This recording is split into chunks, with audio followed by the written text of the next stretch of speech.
On killing a tree, ये पटेल के द्वारा लिखा हुआ एक कविता, एक पोएम मैं लेके आया हूँ आप लोगों के पास, क्लास 12 का। ठीक है, क्लास 12 का एक कविता है ऑन किलिंग अ ट्री। हम लोग इसको पढ़ेंगे आज, बहुत मजेदार कविता है। ठीक है, तो शुरू करते हैं। हम लोग शुरू करते हैं। ये कविता लाइन बाय लाइन पढ़ेंगे हम लोग, हर एक लाइन को अच्छे से पढ़ेंगे। क्यों? कारण है इसका, मैं बताता चलूं कि इसका कारण ये है कि ये कविता तो है कुछ लाइनों का, लेकिन इससे क्वेश्चन बहुत ज्यादा होता है ना। गाइड हम लोग खोल के देखेंगे या फिर कोई सजेशन कुछ भी उठा ले, बहुत सारे क्वेश्चन मिलते हैं, है ना। तो 50 से ज्यादा शॉर्ट क्वेश्चन बनते हैं इससे, ब्रॉड क्वेश्चन भी बहुत सारे आते हैं। तो हम लोगों को लाइन बाय लाइन इसीलिए पढ़ना जरूरी है कि कहीं से कुछ भी क्वेश्चन आए हम लोग आंसर कर लेंगे, बढ़िया से कर लेंगे, है ना। इसका 100% श्योरिटी है। अच्छा, तो कविता को पढ़ने से पहले एक चीज इसके बारे में बताता चलूं जो बहुत ही इम्पोर्टेंट है। कविता जो पोएम है उसको लेखक का नाम आता है कि पोएट कौन है ना। Who is the poet of the poem.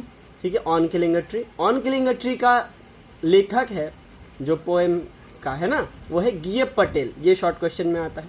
Number 2 क्या क्वेश्चन आता है? क्वेश्चन आता है कि ये जो कविता है इसका टाइप क्या है ना। कि ऑन किलिंग अ ट्री जो है आता है what type of the poem, है ना, ऑन किलिंग अ ट्री। तो टाइप क्या है इसका? ये कविता है आयरोनिकल पोएम। ठीक है, और इसको लिखा गया है फ्री वर्स में। शॉर्ट क्वेश्चन आता है कि कौन सा वर्स में लिखा गया है, कैसे लिखा गया है? फ्री वर्स में लिखा गया है, और ये आयरोनिकल पोएम है। ठीक है, बिल्कुल इसको लिखना है आयरोनिकल पोएम। ओके, हम लोग अब लाइन बाय लाइन पढ़ेंगे इसको। ठीक है, बहुत इंटरेस्टिंग कविता है, अच्छा से सुनना है। It takes much time to kill a tree, not a simple jab of knife will do it. तो बोला गया है फर्स्ट लाइन में ही कि it takes much time to kill a tree. Short question बनता है यहाँ से कि इसका मतलब पहले बताता चलो मैं। इसका मतलब होता है कि एक पेड़ को मारने के लिए, किल मतलब मारना, है ना, एक पेड़ को मारने के लिए बहुत समय लगता है। टाइम कितना लगता है? बहुत। इसको इंग्लिश में बोला गया मच टाइम। ठीक है, तो शॉर्ट क्वेश्चन आता है कि how much time to take a killer to kill a tree, है ना। तो शॉर्ट क्वेश्चन आंसर क्या होगा? Much time. ठीक है, एमसीक्यू भी आता है, एसएक्यू भी आता है, आंसर होगा मच टाइम। ठीक है, not a simple jab of knife will do it, मतलब एक सिंपल जैब ऑफ नाइफ, है ना, एक चाकू या फिर छुरी का सिंपल सा आघात, मतलब चोट अगर उसको हम लोग पहुंचाएं तो कोई भी मर नहीं जाता है, कोई पेड़ नहीं मरता है ना। अब सोचिए हम लोग एक चाकू पकड़े, पेड़ को जाके मार दिए, तो पेड़ क्या मर जाएगा? ऑब्वियसली नॉट, है ना, पेड़ नहीं मरेगा। इसीलिए यहाँ पे बोला है कि नॉट अ सिंपल जैब, सामान्य आघात से पेड़ को कुछ नहीं होता है। Okay, it has grown slowly consuming the earth. ठीक है, इसका मतलब है कि ये पेड़ जो है ये स्लोली ग्रो करता है, बढ़ता है धीरे धीरे, है ना, ये बोल रहा है यहाँ पे। ठीक है, कंज्यूमिंग द अर्थ, है ना, अर्थ को पकड़ के बढ़ता है ऊपर धीरे धीरे।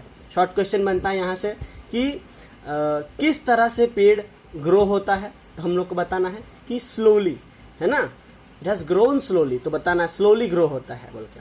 ठीक है, rising out of it, feeding upon it crust, absorbing years of sunlight, air, water and out of its leprous hide sprouting leaves। तो बोला है कि ये धीरे धीरे बड़ा होता है, उसके बाद में बड़ा कैसे होता है? यहाँ बोला है राइजिंग आउट ऑफ इट, मतलब इससे बड़ा होता है, धीरे धीरे बड़ा होता है। Feeding upon it crust, absorbing years of sunlight। Feeding मतलब खाना ग्रहण करता है वो। ठीक है, फीडिंग मतलब वन काइंड ऑफ ईटिंग। ठीक है, वो ग्रहण करता है, क्या ग्रहण करता है? years of sunlight. ये भी शॉर्ट क्वेश्चन आता है। ठीक है, कि वो खाता क्या है, पेड़ खाता क्या है, इसको हम लोगों को बताना है। एक्सक्यूज मी, हाँ, तो पेड़ क्या खाता है इस चीज को हम लोग को बताना पड़ेगा। ओके, तो मैं बताता चलूं कि पेड़ खाता क्या है? years of sunlight. अगर हम लोग सिर्फ सनलाइट, एयर एंड वाटर लिखे, आंसर रॉन्ग होगा। ठीक है, मतलब जो मार्क्स मिलना चाहिए वो नहीं मिलेगा, हम लोग को पूरा आंसर लिखना है। वो क्या है? वो है years of sunlight, air and water. मतलब सालों साल खाता है वो, है ना, सालों साल लेता है वो। क्या लेता है? years ऑफ सनलाइट, है ना, मतलब सूरज का रोशनी लेता है, एयर लेता है मतलब हवा लेता है ना, हवा में से कार्बन डाइऑक्साइड, एंड वाटर, उसका जो जड़ होता है वो पानी को शोषण करता है कि नहीं।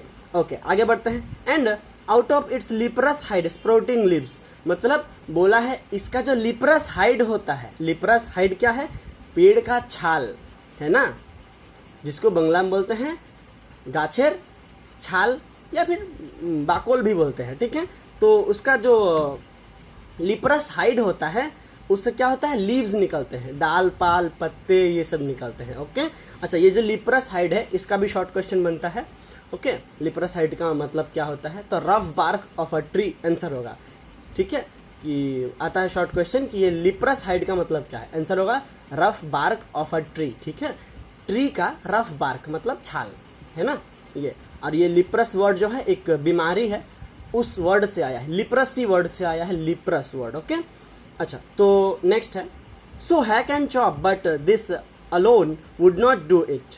बोला है इसीलिए, तो शो मतलब तो हो गया क्या, हैक एंड चॉप, हैक मतलब काटो और टुकड़े टुकड़े कर दो, पेड़ को काट दो या टुकड़े टुकड़े कर दो, लेकिन ये पेड़ मरेगा नहीं। बोला है but this alone would not do it, लेकिन ये इतना सामान्य चीज काम करने से, काट के टुकड़े टुकड़े कर देने से भी पेड़ को कुछ नहीं होगा, मरेगा नहीं, ठीक है। Not so much pain will do it, इससे ज्यादा दर्दनायक पेड़ के लिए कुछ नहीं होता है, उसको काट दो टुकड़े टुकड़े कर दो तो भी है ना, तो मरेगा नहीं, लेकिन ये दर्दनायक होता है ना। इसको भी हम लोग को यहाँ पे एक पर्सोनिफाई किया गया है कि पेड़ का भी फीलिंग्स है, इस तरह से दिखाया गया है कि पेड़ को काट दो टुकड़े टुकड़े कर दो, लेकिन ये दर्दनायक है, बहुत ज्यादा दर्दनायक है, लेकिन मरेगा नहीं पेड़। Okay, the bleeding bark will heal, तो ये जो हम लोग पेड़ को काटे, अब वो जो ब्लीडिंग बार्क है मतलब क्षतोस्थान, इसको बंगला में बोलते हैं क्षतोस्थान, मतलब जहाँ पे चोट लगा है वो स्थान है ना, तो वहां से ब्लीड होता है, इंसानों को जब कट जाता है तो खून निकलता है, उसी तरह से पेड़ को भी जब काटा जाता है पानी पानी टाइप का कुछ निकलता है ना, उसको बोला गया यहाँ पर ब्लीड। ओके, तो ब्लीडिंग बार्क जो है वो हील हो जाता है, मतलब भर जाएगा, तो जो कटा हुआ जगह है वो भर जाएगा एक समय में, ये बताना चाह रहा था। ओके, अब हम लोग आगे बढ़ते हैं। आगे लिखा है and from close to the ground will rise curl green twigs, मतलब वो जो हम लोग पेड़ को काट दिए थे, टुकड़े टुकड़े कर दिए थे, तो क्या पेड़ मर गया, ना ना ना ना ना, पेड़ मरा नहीं है, आगे बताता हूं मैं, पेड़ बिल्कुल मरा नहीं है। ओके, तो बोला है कि हम लोग जो पेड़ को सटा के काट दिए, एकदम ग्राउंड लेवल से जमीन सटा के काट दिए, लेकिन इससे भी पेड़ मरने वाला नहीं है। होगा क्या, उस वो जो सटा हुआ स्थान था है ना, वहां से फिर से छोटे छोटे कर्ल्ड ग्रीन ट्विग्स, मतलब टेढ़े मेढ़े है ना, कर्ल्ड ग्रीन ट्विग्स मतलब हरा हरा क्या होगा, ट्विग्स निकलेंगे, छोटे छोटे डाल पाला फिर से निकल आते हैं। ये चीज नॉर्मल है, हम लोग आसपास के उदाहरण में देख ही लेते हैं है ना, कि पेड़ को काट भी दिया जाता है फिर भी उस जगह से फिर से छोटा मोटा पौधा टाइप का निकल जाता है।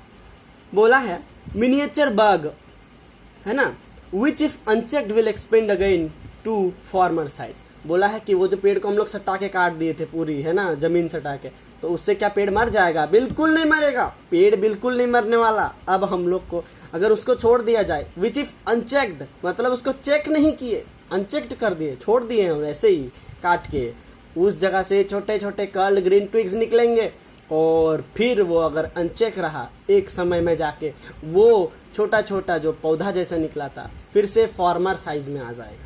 ठीक है, यहाँ पे कवि ने यही कहा है, ठीक है। अच्छा, उसके बाद में यहाँ पे बताया है, कवि बोलते हैं कि नो, अचानक से देखो यहाँ पे एक ही तो लाइन में एक वर्ड है बस, नो, तो कवि कहते हैं नहीं।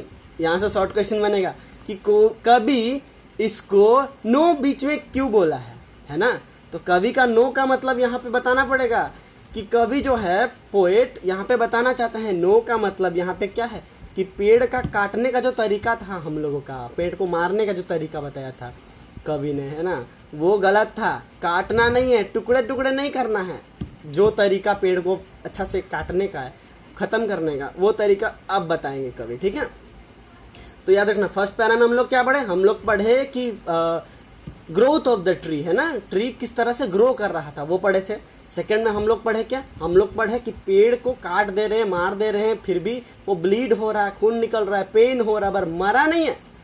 ठीक है, अभी असली तरीका पेड़ का काटने का अभी बताएगा कवि। ओके, बोले the root is to be pulled out, मतलब पेड़ को क्या करना पड़ेगा, पेड़ को पूरी तरह से पकड़ना पड़ेगा। रूट को जड़ सहित निकालना पड़ेगा, पेड़ को जड़ सहित निकालना पड़ेगा, तब जाके क्या होगा, पढ़ते हैं। Out of the anchoring earth it is to be rope tight. तो बोला है पेड़ को उखाड़ना पड़ेगा, कहां से, एंकरिंग अर्थ। एंकर क्या होता है, पेड़ का जड़ है ना, जो एकदम जमीन के नीचे घुसा हुआ है, वहां से एक ही बार निकालना पड़ेगा, ये कवि बोल रहा है। तो कैसे निकाले, पेड़ को पकड़े और निकाल दे, ऐसे संभव है, संभव, तरीका बताए, कवि बताएगा तरीका क्या है। It is to be rope tight. कवि बोलते हैं कि पेड़ को पहले रोप टाइट मतलब रस्सी से बांधना पड़ेगा। कैसे बांधना पड़ेगा, टाइटली, सख्त, बहुत ही टाइट से बांधना पड़ेगा पेड़ को, किससे, रस्सी से, रोप टाइट, ठीक है। And pulled out snapped out. फिर बोल रहा है कि रस्सी से बांध लिए, फिर क्या करेंगे हम लोग, छोड़ देंगे, नहीं नहीं नहीं, पेड़ का वो जो रस्सी से बांधे हैं, रस्सी को खींचेंगे, छोड़ देंगे, खींचेंगे, छोड़ देंगे। क्या ये खींचातानी, कवि यहाँ पे तरीका बता रहे हैं, लिखना है, ये सब लिखेंगे तो ही मार्क्स मिलेगा। ब्रॉड क्वेश्चन में यहाँ आता है, ठीक है, कि प्रोसेस क्या बताया है कवि, है ना, आएगा क्वेश्चन। इससे क्या होगा, पेड़ से खींचातानी करने से, अभी पता चल जाएगा। आउट ऑफ द एंकरिंग अर्थ,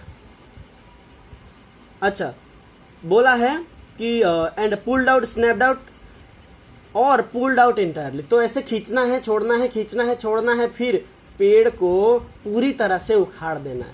तो खींचा खींची क्यों कर रहे थे हम लोग, अरे पेड़ इससे क्या होगा, उसका जड़ ढीला हो जाएगा, मिट्टी पकड़ के खड़ा रहता है ना वो, तो मिट्टी छोड़ने का जैसा हो जाता है, ढीला हो जाएगा। ओके, इस तरह से हम लोग क्या करेंगे, पूरी तरह से पेड़ को निकाल देंगे बाहर, कहां से, मिट्टी के अंदर से। Okay, out from the earth cave. Earth cave मतलब पृथ्वी में गुफा का बात कहा गया है। गुफा कहां से आया, पेड़ का बात हम लोग कर रहे थे, पेड़ को मारने का बात कर रहे थे, गुफा कहां से आया, गुफा मैं बता देता हूं। तो पेड़ को जब हम लोग इंटायरली मतलब पूरी तरह से उखाड़ के फेंक देंगे तो क्या होगा, तो वो जो जगह था वो खाली हो जाएगा, मिट्टी वहां का सहित निकल आएगा, है ना, एक साथ में। तो वो जो गड्ढा बन जाएगा उसको कवि ने यहाँ पे क्या बोला है, अर्थ केव बोला है, ठीक है, गुफा, गुफा बोला है। Okay, and the strength of the tree exposed. और इस तरह से पेड़ का जो स्ट्रेंथ है, ताकत है, वो क्या होगा, पूरी तरह से खत्म हो जाएगा, एक्सपोज्ड हो जाएगा। ओके, आगे बढ़ते हैं। The source white and wet. और जब हम लोग पेड़ को निकाल देंगे, है ना, तो वो जो सोर्स है वो क्या है, सोर्स मतलब होता है जड़, है ना, उसका सोर्स क्या था, जड़ था। जड़ को कैसे दिखेगा, अभी वो दिखेगा व्हाइट एंड वेट। तो पहले वेट दिखेगा, भीजा भीजा रहेगा, लेकिन जैसे ही वो थोड़ा सूखता जाएगा, पेड़ का जड़ सब कैसे हो जाएगा, व्हाइट हो जाएगा, सफेद सफेद हल्का सा कलर आना शुरू हो जाएगा। The most sensitive hidden for years inside the earth. बोल रहा है कि पेड़ का जो मोस्ट सेंसिटिव पार्ट था वो क्या है, शॉर्ट क्वेश्चन नहीं है कि what is the most sensitive part of the tree, answer होगा द रूट, है ना, कि पेड़ का मोस्ट सेंसिटिव पार्ट है ना, सेंसिटिव पार्ट क्या है, वो है रूट, जड़ है, ठीक है। वो क्या यहाँ पे बोला है, इनसाइड द अर्थ, है ना, वो हिडन रहता है, छिपा हुआ रहता है, कहाँ रहता है, छिपा हुआ, मिट्टी के अंदर छिपा हुआ रहता है ना, फॉर ईयर्स, बहुत सालों तक छिपा हुआ रहता है obviously. Then the matter of scorching and choking in sun and air.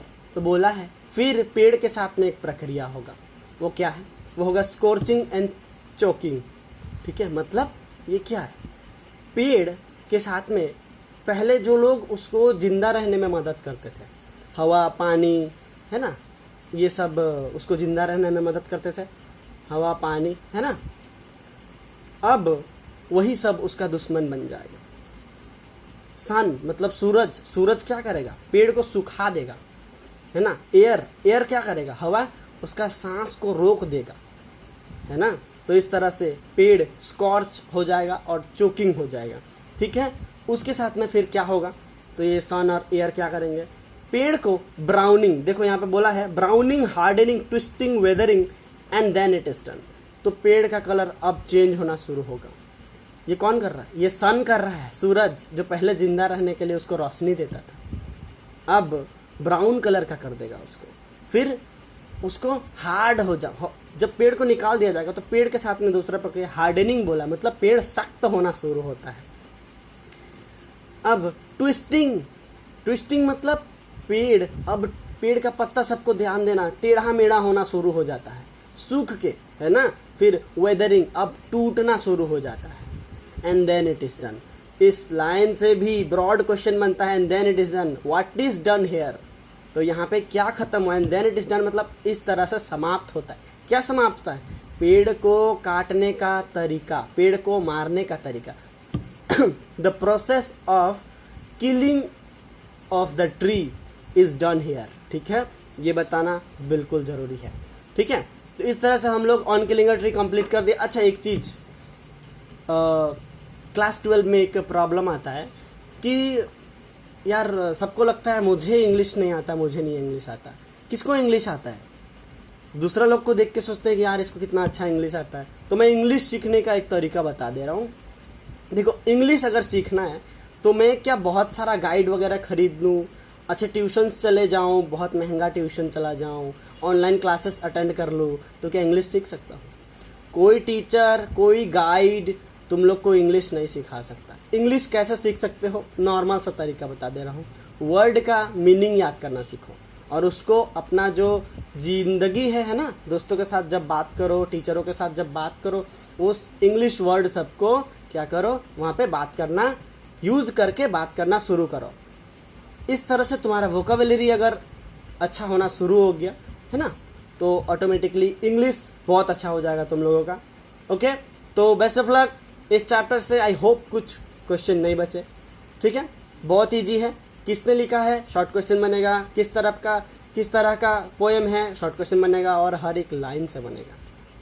ठीक है, तो चलो, ओके, बेस्ट ऑफ लक।